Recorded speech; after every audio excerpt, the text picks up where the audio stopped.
SNMP has long since been used to monitor and manage network devices worldwide. However, SNMP version 3 has been notoriously difficult to get any information on or set up guides or anything like that. So my mission in this nugget is to walk through the different SNMP versions that exist in the world today and then a configuration of SNMP version 3. To really get SNMP version 3, we have to take a quick time travel back to version 1 and version 2. Version 1's main achievement, being alive. It was the first open standard to be adopted. People were like, this thing is great. It really is simple to monitor our devices with this. So version 2 became just a feature pack upgrade to version 1, to where it's like, okay, now we can make this more efficient. We can make it better. We can add more monitoring capabilities to it. But it really still lacked any kind of authentication or encryption mechanism. The thing it did have was a community value, which is essentially a pre-shared key, the keys to the kingdom on the device that you're managing, to where you can read all of the sensors on there, or you could read and write, scary, all of the sensors on there without any kind of encryption or authentication mechanism in place. So version 3 came about and took a long time to be adopted because it's a big protocol change. You have to implement that in all kinds of devices, which added the capability to do authentication and encryption. That's what we're going to talk about right here. So let's talk about one more concept, which is the object identifiers and management information base. These really define what you can monitor on your different devices. So let's just say that I as an inventor, built a network-enabled coffee pot, right? Here's my little carafe, the brew, it's dripping down into there. So I've got this, it's Wi-Fi, right? We're next generation. So Wi-Fi, and I say, okay, I'm going to define some sensors on this thing that can be monitored with SNMP. Like, for instance, I want to be able to tell if it's brewing or not. So I can have a monitoring system that's telling me when my coffee is done brewing. So from my computer, I'm able to see that. Maybe I have a monitor for the temperature, so I know how hot the coffee is, or maybe I put a button on here that tells if somebody brews caffeinated or decaf coffee, which tells me if I want to get coffee at all at this point. So you get the point, or how full, there we go, how full the coffee pot is, so I can know if I'm going to come there and just get the nasty stuff, whatever. So all of these things can be assigned their own little object identifier, which in SNMP is a numeric string. Think of it like a big catalog, to where you go to certain sections of the catalog. So maybe I have a whole section of sensors that deal with the brewing type, and I have another set. You get the point. Now let's move over to our network devices that we're monitoring. Usually you have sections like the interface, how many packets came in that interface, how many errors that interface has had, is that interface up or down? I mean, there's just whole libraries of OIDs, and you take all of the OIDs for your device that you create or you manage, and you put them together into a big book that people call a management information base. That allows you to take your monitoring system, let's just say you're using PRTG, one of my favorite monitoring system, to watch all these different devices, including my little coffee pot maker over here that I can't draw really fast. I would import my management information base, the library of OIDs essentially that have been defined for my coffee pot that doesn't look like one, into PRTG, and now I'm able to add the sensors one by one and say, okay, PRTG, you go tell me every 30 seconds if that coffee pot is full or not, and sound an alarm if it ever drops below a quarter full.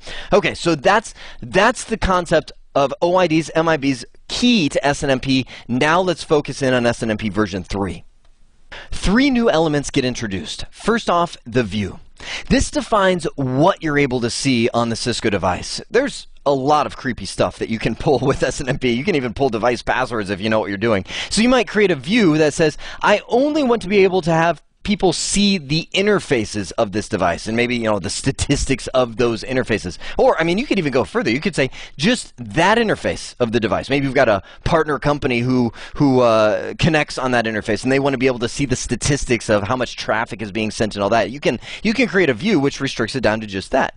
You then associate the view with a group, which defines the type of access, read-only or read-write, as well as what kind of security is enabled for that. And then you associate that with a user, which defines the meat of it, what the username is, what the password is, and really the levels of encryption and authentication you'd like to use. Well, the best way to see this is to see it configured for yourself. So I'm going to go in and configure these 3 elements. And first we'll start off with the view, restricting what people have access to. So I'm going to say SNMP server view. We get to name it. Well, let's start off with one that gives people access to everything. I'm going to say all access, right? This is where most people get stuck. Watch this. Word. Thanks, Cisco.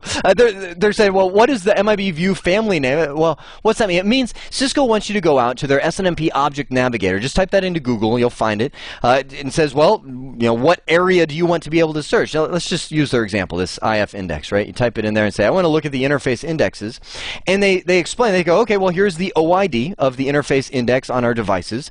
And then they show you the whole tree of how they got there. See, SNMP, this is why it's so important to understand this concept of MIB. Management Information Base is organized in this tree structure because ISO, the International Standard Organization body, said, well, people are going to make coffee makers, they're going to make routers and switches and servers. We've got to organize these sensors so it's not just random chaos with how people create the sensors, except for Jeremy's coffee pot. So they'll create, a major branch of sensors right here, and then sub-branches, and then sub-branches, and it goes all the way down. And if you look back over here, we actually see ISO, org, DOD, Internet Management, MIB2 interfaces, all the way down to interface table, interface entry, index. So when you're looking, you're like, okay, well, this is actually the OID because this is, you see 1.3.6.1, you see 1.3. You see how that works. So this gives people access to the interface index. Now I could go in there and I could say they could have access to, here, let me copy and paste this. So they could have access to this. Paste, and I'll say that's included in this view and hit enter. That's one way to add it. Or I could go in there and I could just type the name. I could hit the SNMP server view all access, and I could say IF index. Well, hang on, let me show this to you. IF index, watch this, and included.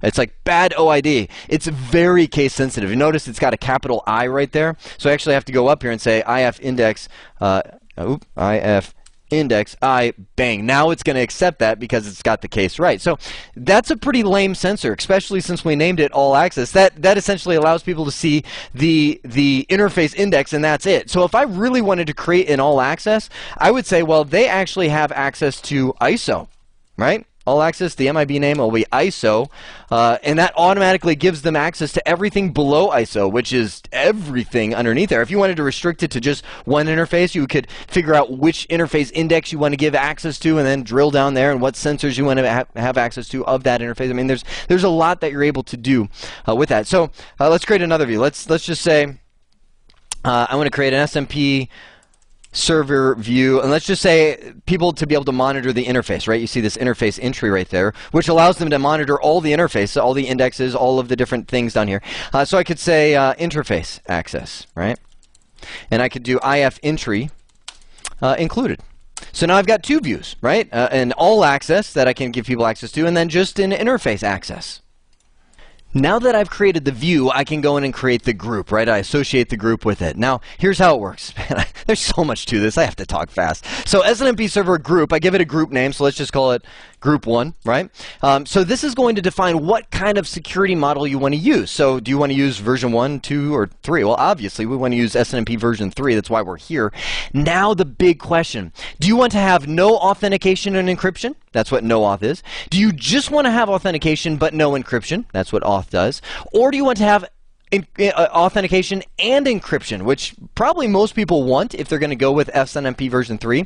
This is the privilege, I'll say the security level, the privacy level, authentication and privacy that you want to require for this. So I would say if you're going to use version 3, then good grief, why would you use anything else but PRIV, which requires authentication and encryption?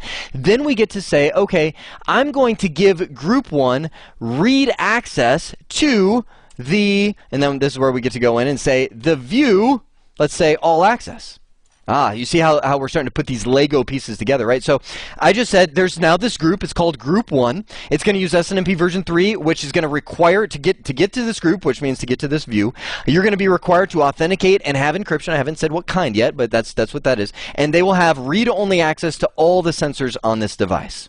Now the last one that ties it all together, the SNMP server user, right? So I'm going to say the name of this user is going to be me, Jeremy. And then I'm going to say I'm going to belong to group 1. I just put this user, Jeremy, inside of the group. Next thing, it says, well, what version of security model will this user use? And we're going to match the group. We're going to say version 3. I'm going to use the authentication of SHA. Right? This is going to be the kind of authentication because passwords are actually hashed. It's never sent over in clear text. So I'm going to use SHA authentication. And the password for this user is going to be Ninja SNMP. right? So that'll be the password that I'm required to authenticate with the username Jeremy. I then hit the question mark and says, okay, well, what kind of encryption parameters do you want to use for this user? And this version of the iOS only supports DES56. Now, I will tell you, later versions of the iOS will add triple DES and AES as long as your monitoring system, your monitoring software, whatever you're using, supports those level of encryption as well. You're good to go. Enter. that was anticlimactic. Hang on. Oh, the privacy password. We said we're going to enable encryption. So what is your shared secret? Essentially, what is there has to be something that generates those encryption keys. So this is where I'll just put, well, you have to remember it. So you want it to be more than ASDF, but that's going to be the shared secret key that's used. And now we've got our first SNMP version 3 user that's used. This device is ready to be monitored with SNMP version 3.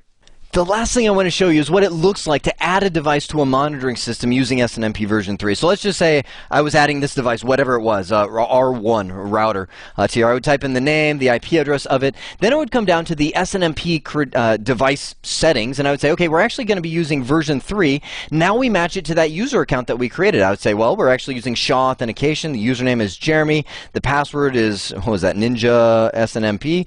And then we've got the encryption type. Well, it's DES in this case, and ASDF is my data encryption key. We don't need a context name because we're actually associating this user with the view, or associating with the group, which associates with the view. And then I hit continue, and now it would actually go in and add that device. I don't have connectivity to it, but it would add the device and now be using a secured connection to monitor to that device. That is your crash course on SNMP in all its glory. I hope this has been informative for you, and I'd like to thank you for viewing.